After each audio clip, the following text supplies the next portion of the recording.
नमस्कार, मैं हूं अमित पालेत और आप देख रहे हैं प्रहार। प्रहार में आज बात होगी सबसे बड़ी खबर की। मेरे साथ मेरे सहयोगी और इंडिया टीवी के पॉलिटिकल एडिटर देवेंद्र पराशर भी हैं। लेकिन सबसे पहले बात करते हैं जम्मू कश्मीर की कि जम्मू कश्मीर के चुनावी तारीख का आज दोपहर 3 बजे तक ऐलान हो जाएगा। और इससे पहले जम्मू कश्मीर में बड़े पैमाने पर अधिकारियों का ट्रांसफर किया गया है। 30 से ज्यादा पुलिस अधिकारियों का तबादला हो गया है। डीजी, एडीजी, आईजी लेवल के अधिकारियों को चुनाव आयोग के निर्देश पर ट्रांसफर किया गया है। जो होम डिस्ट्रिक्ट में थे या लंबे वक्त से तैनात थे, ऐसे अधिकारियों का ट्रांसफर किया गया है। तो इस वक्त ये बड़ी खबर आ रही है जो आपको बता रहे हैं। जम्मू कश्मीर में चुनाव के ऐलान से ठीक पहले बड़े पैमाने पर अधिकारियों का तबादला हुआ है। करीब 30 से ज्यादा पुलिस अधिकारियों का ट्रांसफर हो गया है। देवेंद्र, बड़ी खबर है, लेकिन साथ में कि चुनाव के तारीख आएंगे उससे पहले 30 अधिकारियों का ट्रांसफर हो जाना, आप गए वहां पर, क्या जरूरत थी, क्या मायने इसके? चुनाव आयोग के निर्देश पे किया गया है। चुनाव आयोग ये कहना था कि पिछली बार चुनाव आयोग ने श्रीनगर का दौरा किया था तो वहां पर उस समय ये बताया गया था कि जो भी अधिकारी चुनाव की प्रक्रिया में किसी भी रूप में संलग्न हैं, अगर वो लंबे समय तक उस पद पे बने हुए हैं या फिर उनका वो होम डिस्ट्रिक्ट है तो वहाँ से उनका ट्रांसफ़र किया जाए। फ्री एंड फेयर इलेक्शन कराने की प्रक्रिया के तहत चुनाव आयोग ऐसी चीज़ें करता है। वो हर राज्य में होता है, जम्मू कश्मीर में भी किया गया है। अब क्योंकि 3 बजे चुनाव की तारीखों का ऐलान होना है और हम सभी जानते हैं कि उसके साथ ही आचार संहिता लागू हो जाएगी, सारा का सारा प्रशासन एक तरह से चुनाव आयोग के निर्देश पे उसके बाद काम करता है, तो उससे पहले चुनाव आयोग के निर्देश को ध्यान में रखते हुए ये ट्रांसफर ऑर्डर किया गया है, जिसमें बहुत सारे डीसी के भी ट्रांसफर हैं, पुलिस अधिकारियों के भी ट्रांसफर किया गया है। लेकिन सुरक्षा के लिहाज से देखा जाए या फिर जो सेंसिटिविटी है इस पूरे राज्य में, अधिकारियों का ट्रांसफर और अधिकारियों की सही जगह पे उनको पोस्टिंग देना चुनाव के मद्देनजर कितना इंपॉर्टेंट हो जाता है? निश्चित तौर पर बहुत ज़्यादा इंपॉर्टेंट होता है। और सिर्फ चुनाव के मद्देनजर नहीं, जब 2019 में आर्टिकल 370 का एब्रोगेशन हुआ, उसके बाद यूटी प्रशासन के तहत, केंद्रीय गृह मंत्रालय के तहत एक तरह से वहाँ पे एलजी ने प्रशासन संभाला अपना, उसके बाद से ही वहाँ पे जो सबसे बड़ी समस्या के तौर पे एक देखी जाती रही है कि नौकरशाही में बहुत ज़्यादा करप्शन था। और दूसरी चीज़ कि वहाँ पर फेवरेटिज्म एक्सट्रीम लेवल पे होता था। आमतौर पे आपको जम्मू कश्मीर में ऐसे लोग मिल जाएंगे जो कहीं कोई वैकेंसी आएगी, कोई पद आएगा और पहला सवाल उनका ये होता है कि चलो अब इसके लिए पैरवी कहाँ की जाए। करप्शन वैसे ही होता था। तो कोशिश ये किया गया कि सीआईडी रिपोर्ट के आधार पर वैसे अधिकारियों को हर जिले में, जो कि 20 जिले हैं, वहाँ पे ट्रांसफ़र किया जाए, पोस्टिंग किया जाए वैसे लोगों की जो कि अच्छा प्रशासन दे सके। और ऐसे में जब चुनाव कराया जाना है तो समझा जा सकता है कि उसकी महत्ता और कितनी ज़्यादा बढ़ जा रही है। बिल्कुल, उस लिहाज से यह ट्रांसफ़र हुआ। तो आपको बता दें, इस वक्त की बहुत बड़ी खबर आ रही है। चुनावों के तारीखों के ऐलान से पहले जम्मू कश्मीर में बड़ा तबादला हुआ है। 30 अधिकारियों के ट्रांसफर किए गए हैं। और इस साल 4 राज्यों में विधानसभा चुनाव हैं, जिनमें से 2 स्टेट की डेट का ऐलान आज ही हो सकता है। आज जम्मू कश्मीर और हरियाणा में चुनावी बिगुल बज सकता है। दोपहर 3 बजे चुनाव आयोग प्रेस कॉन्फ्रेंस करने जा रहा है और चुनाव आयोग आज जम्मू कश्मीर विधानसभा की चुनावी तारीखों का ऐलान करेगा। इलेक्शन कमीशन हरियाणा विधानसभा की डेट का अनाउंसमेंट भी कर सकता है। चुनाव आयोग 30 सितंबर से पहले जम्मू कश्मीर में चुनाव करा सकता है। सुरक्षा के हालात को देखते हुए 5 से 7 फेज में चुनाव करवाए जा सकते हैं। और जम्मू कश्मीर से धारा 370 खत्म होने के बाद यह पहला विधानसभा चुनाव होने जा रहा है। जम्मू कश्मीर में सिक्योरिटी के हालात की समीक्षा के लिए चुनाव आयोग ने 14 अगस्त को केंद्रीय गृह सचिव अजय भल्ला के साथ बैठक की थी। 9 अगस्त को मुख्य चुनाव आयोग राजीव कुमार ने अपनी टीम के साथ जम्मू कश्मीर का दौरा किया था। और अब आज चुनाव आयोग वहां के इलेक्शन की डेट्स का ऐलान करेगा। परिसीमन डिलिमिटेशन के बाद जम्मू कश्मीर विधानसभा की तस्वीर काफी बदल गई है। आपको मैं बताऊंगा कि इस बदले समीकरण का किससे क्या फायदा मिलेगा। 370 मुक्त जम्मू कश्मीर के चुनाव में अब्दुल्ला और मुफ्ती परिवार का क्या दांव रहने वाला है। वहीं हरियाणा में क्या बीजेपी मारेगी हैट्रिक या फिर हुड्डा कर सकते हैं सत्ता में वापसी, इन सभी पर हम बात करेंगे। और इस साल 4 राज्यों में विधानसभा चुनाव होने जा रहे हैं, हरियाणा, महाराष्ट्र, झारखंड और जम्मू कश्मीर। लेकिन बताया जा रहा है कि आज 2 राज्यों के डेट्स अनाउंस हो सकते हैं। लेकिन इसमें सबसे महत्वपूर्ण है, जिस पर ना सिर्फ पूरे भारत की नजर है बल्कि पूरे दुनिया की नजर है, और वो है जम्मू कश्मीर, जहां पर आर्टिकल 370 हटने के बाद देवेंद्र ये पहला मौका होगा। लेकिन जरा हम पहले बता देते हैं कि 2014 का क्या रिजल्ट रहा था, उसके बाद आपसे आगे बात करेंगे कि 2014 के अगर मुकाबले में 2024 को देखा जाए, लगभग 10 साल का जो गैप है, कितना कुछ बदला हुआ है। अब कांग्रेस के खाते में 12 सीटें आई थी 2014 का, जो हम आपका आंकड़ा बता रहे हैं। 18% से ज्यादा इनके पास वोट परसेंटेज था। पीडीपी के खाते में 28 सीटें आई थी, करीब करीब 23% इनके पास वोट परसेंटेज है। नेशनल कॉन्फ्रेंस फारूक अब्दुल्ला की पार्टी 15 सीटें 21% वोट शेयर था। बीजेपी, बहुत महत्वपूर्ण, ध्यान रखिएगा, 25 सीटें 23.2% वोट परसेंटेज। और निर्दलीय, उनके पास 3 सीटें आई थी, करीब 7% वोट, और अन्य जो थे 4, और उनके खाते में भी करीब करीब 8% वोट आया था। अब ये 2014 की बात हो रही है, लेकिन 10 साल में जो चीजें बदल रही हैं उस पर भी हमें ध्यान रखना है।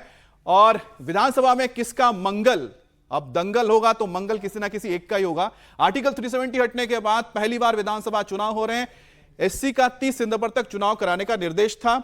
यह भी बहुत इंपॉर्टेंट एक बिंदु है जिस पर हम देवेंद्र से बात जानेंगे। 3 नवंबर को कार्यकाल होगा खत्म, इनका खत्म हो जाए कार्यकाल, और अभी राज्य में बीजेपी की सरकार, क्योंकि वहां पर अभी, हाँ ये तो गलत है क्योंकि ये हरियाणा का है, नहीं ये हरियाणा का। उसके बाद 26 नवंबर को कार्यकाल होगा खत्म इनका, और अभी राज्य में महायुति की सरकार है, महाराष्ट्र का है। कार्यकाल 5 जनवरी 2025 को खत्म होगा, और जेएमएम और कांग्रेस की यहां पर झारखंड का, जो 4 राज्यों के यहां पर हो गया। तो देवेंद्र ने जैसे मैं बता ही दिया कि हाँ 3 नवंबर वाला जो था ये हो गया महाराष्ट्र का, ये हरियाणा का हो गया, 26 नवंबर हो गया महाराष्ट्र का, और आखिर में 2025 वाला जो 5 जनवरी खत्म हो रहा है ये झारखंड का। तो बहरहाल जम्मू कश्मीर में 10 साल बाद विधानसभा चुनाव होंगे। परिसीमन का काम पूरा ना हो पाने के कारण जम्मू कश्मीर में लंबे समय तक विधानसभा का चुनाव नहीं कराया जा सका था, लेकिन अब वहां पर हालात बन गए हैं कि चुनाव हो सकते हैं। 2014 में जम्मू कश्मीर में 87 सीट थे चुनाव के लिए, इस बार उसे बढ़ाकर 90 सीटों पर चुनाव होने जा रहे हैं, और आप देख सकते हैं इजाफा हुआ है 3 और सीटों का। परिसीमन के बाद अब जम्मू कश्मीर विधानसभा में सीटों की संख्या 90 तक हो गई है। 2014 में 87 विधानसभा सीट हुआ करते थे, अब वहां पर जम्मू के खाते में कितनी थी, 37 सीटें थी, और कश्मीर घाटी में 46 सीटें हुआ करती थी। इसके अलावा 4 सीटें लद्दाख की हुआ करती थी। अब लद्दाख अलग यूटी है, और इस बार जो चुनाव होने जा रहे हैं उसमें नए परिसीमन के हिसाब से देखा जाए तो जम्मू में सीटों की संख्या बड़ी है। जम्मू कश्मीर की विधानसभा सीटों में जो बदलाव हुआ है उसका क्या असर होगा, उसके क्या मायने हैं, यह भी समझिए। इन बदलावों के बाद जम्मू की 44% जो आबादी है 48% सीटों पर वोट डालेगी, जबकि कश्मीर में रहने वाली 56% आबादी जो बची हुई वो 52% सीटों पर वोटिंग करेंगे। और पहले कश्मीर में 56% लोग करीब 55% सीटों पर, और जम्मू के 43% से ज्यादा लोग करीब 44% सीटों पर वोट डालते थे, जो इस बार बदलाव होने जा रहा है। बहरहाल जम्मू कश्मीर की जो तस्वीर बदल रही है और जो परिसीमन हुआ है उसका असर जमीन पर क्या होगा यह भी हम जानेंगे। और हमारे साथ हमारे 2 सहयोगी भी जुड़ रहे हैं। मंजूर मीर श्रीनगर से जुड़ रहे हैं, पुनीत परिंजा हमारे साथ पंजाब से जुड़ेंगे, जो हरियाणा के बारे में बताएंगे, चंडीगढ़ में मौजूद है। पुनीत, सबसे पहले मंजूर आपसे बात करते हैं। देखिए, हर किसी की नजर थी कि विधानसभा चुनाव के डेट्स कब आएंगे। चुनाव के डेट्स आज ऐलान होने जा रहे हैं, लेकिन साथ ही इस बार जो चुनाव कई मायनों में अलग होंगे। पहली चीज 370 आर्टिकल या आर्टिकल 370 हटने के बाद के हालात, और दूसरी बात होगी जो परिसीमन हुआ है इसका जमीन पर क्या असर होगा, और इसको लेकर किस तरह की राजनीतिक पार्टियों ने अपने आप के रणनीति में बदलाव किए हैं।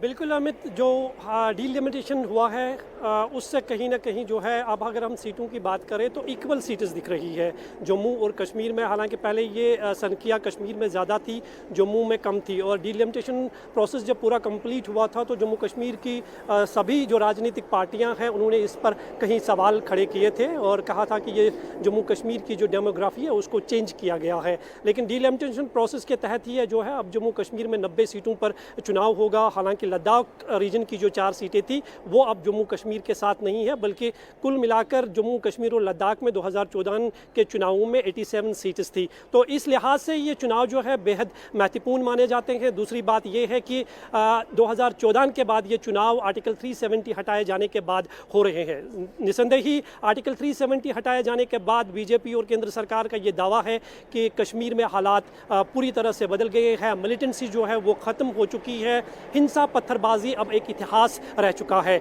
और इसका सबूत जो है हमें लोकसभा चुनावों में भी साफ तौर पर देखने को मिला, जहां लोकतंत्र की झलक जो है वो दिखी। कोई बायकॉट नहीं रहा, किसी तरह की कोई हिंसा नहीं हुई, बल्कि करीबन 55% से ज़्यादा वोटिंग परसेंटेज जो है पिछले कई वर्षों के बाद रिकॉर्ड तोड़ वोटिंग देखने को मिली है। तो उसी तरह की उम्मीद जो है अब लोकसभा चुनावों में भी, लोकसभा चुनावों के बाद अब विधानसभा चुनावों में देखने को मिल सकती है। इस बार भी ये बात साफ है कि किसी तरह का कोई चुनाव बहिष्कार नहीं होगा, कोई बंद कॉल नहीं होगी, बल्कि लोग जो है वो अपने मत का इस्तेमाल करने के लिए जो है मतदार केंद्रों पर पहुंचेंगे, क्योंकि लोगों की ये काफ़ी समय से मांग थी कि जम्मू कश्मीर में विधानसभा के चुनाव कराया जाए। और चुनाव जब लोकसभा के हमने देखे तो लोग खुलकर बाहर निकले और उसी का इंतजार जो है इसी भी कर रहा है। इलेक्शन कमीशन ने साफ तौर पर कहा कि जिस तरह से हमने जो यहाँ पॉलिटिकल पार्टियों से उनकी बातचीत हुई सिक्योरिटी को लेकर या जो कंसर्न थे जम्मू कश्मीर की पॉलिटिकल पार्टियों के, तो उन्होंने कहा कि हम चाहते हैं कि जम्मू कश्मीर में चुनाव जल्द से जल्द हो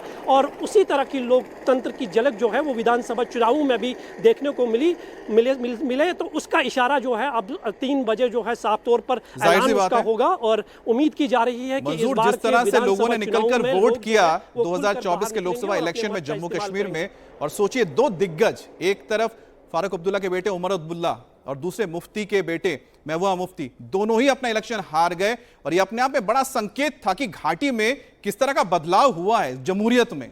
वहीं सबकी नजर इस बार हरियाणा के विधानसभा चुनाव पर भी है, क्योंकि लोकसभा चुनाव में कांग्रेस ने जिस तरह से हरियाणा में वापसी की है उसके बाद हरियाणा की लड़ाई दिलचस्प हो गई है। पिछले चुनाव में बीजेपी ने 36% से ज्यादा वोट शेयर के साथ 40 सीटें जीती थी, वहीं कांग्रेस को 28% वोट शेयर के साथ 31 सीटें मिली थी। जेजेपी को 10 और करीब 14% से ज्यादा वोट शेयर था। आईएनएलडी की बात करते हैं, एचएलपी की बात करते हैं तो एक सीट मिले थे और निर्दलीयों के खाते में 7 सीटें गई थी। तो कुल मिलाकर हरियाणा में अगर देखा जाए तो बीजेपी के लिए रास्ता आसान नहीं है, क्योंकि मनोहर लाल खट्टर भी अब सीएम नहीं है।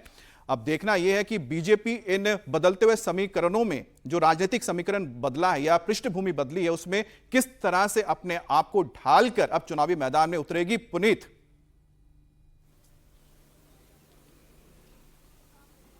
देखिए, जाहिर तौर पर 90 विधानसभा सीट हैं हरियाणा के अंदर और बीजेपी ने 40 जीती थी, और वहीं कांग्रेस की बात करें तो 29 सीटें जीती थी, जिसमें से अब किरण चौधरी जो हैं वो बीजेपी में शामिल हो चुकी हैं। लेकिन जब आज मुख्यमंत्री की प्रेस कॉन्फ्रेंस थी और उनसे पूछा गया कि क्या हरियाणा में चुनाव 1 महीना पहले हो सकते हैं, क्योंकि हम अमूमन देखा गया है कि 12 सितंबर के बाद ही तारीखों की घोषणा जो है वो की जाती है इलेक्शन कमीशन के द्वारा। लेकिन अब क्योंकि आज इस तरह से आसार बन रहे हैं, लेकिन मुख्यमंत्री काफी कॉन्फिडेंट नजर आए। उनका यह कहना था कि कोई आज घोषणा नहीं होगी, हरियाणा में चुनाव तय सीमा पे ही होंगे। अब यह देखने वाली बात है कि क्या मुख्यमंत्री ने जो दावा किया वो कितना उसमें सच्चाई है, और इलेक्शन कमीशन क्या 3 बजे प्रेस कॉन्फ्रेंस करता है उसमें हरियाणा का नाम आता है या नहीं आता है। लेकिन बहरहाल हरियाणा जो है इस समय चुनावी मोड में है, लगातार सरकार जो है वो चुनावी घोषणाएं कर रही है, और कमोवेश स्थिति ये बनी हुई है कि जो अमित शाह है वो कुछ दिन पहले जब हरियाणा आए थे पंचकुला में, तो उन्होंने कहा था कि हमारा जो चुनाव है वो मुख्यमंत्री नायब सिंह सैनी के नेतृत्व में ही लड़ा जाएगा। और वहीं अगर कांग्रेस की बात करें यहाँ पे अमित, तो कांग्रेस के अंदर अभी भी खींचाताऊ की जो राजनीति है वो चरम पर है, और वहां पर कुमारी सैलजा और हुड्डा गुट जो हैं वो आपस में अभी भी लड़ रहे हैं, और जबकि चुनाव सर पर है। और उसका कितना, क्योंकि पार्टी के अंदर अंदरूनी जो है खींचतान लगातार जारी है, और उसका असर जो है वो लोकसभा चुनावों में कहीं ना कहीं देखने को मिला, जहां पर एंटी इंकम्बेंसी होने के बावजूद बीजेपी 5 सीटें ले जाने में कामयाब हो गई थी। जी, लेकिन साथ ही बताइए कि वहां पर जो कहीं ना कहीं जो नॉन जाट वोट परसेंटेज है या नॉन जाट जो वोटर्स हैं वो किस तरह से यहां पर इन चुनावों में उतरेंगे, क्योंकि बीजेपी ने कहीं ना कहीं पिछले अपने 10 साल के कार्यकाल में इस पूरे स्टेट में नॉन जाट एक जो वोटर्स है उनके लिए काम किया, उनको साथ लाने की कोशिश की है।